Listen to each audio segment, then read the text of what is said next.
बिस्मिल्लाहिर्रहमानिर्रहीम। अस्सलाम वालेकुम। हज़रत उक़बा बिन नाफ़े ने अफ़्रीका के जंगल में एक शहर बसाना चाहा ताकि वहाँ मुसलमानों का लश्कर क़याम कर सके। चुनांचे उसके लिए जिस जगह का इंतख़ाब किया गया वहाँ हज़ारों किस्म के जानवर और दरिंदे बसे हुए थे।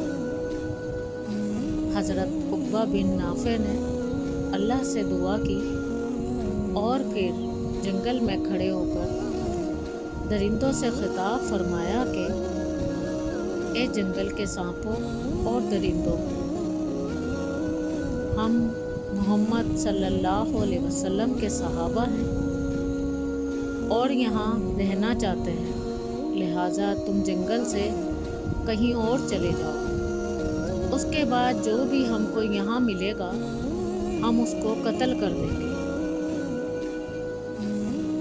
उसके बाद जंगल के जानवर और दरिंदे अपने अपने बच्चों को लेकर जंगल से निकलने लगे और दूसरी जगह मुंतकिल हो गए। मुसलमानों की इस ईमानी क़ुव्वत के हैरत अंगेज़ करिश्मे ने लोगों को मुतहय्यर कर दिया और बर्बर कौम के बहुत से कबाइल ने उस दिन इस्लाम कबूल किया।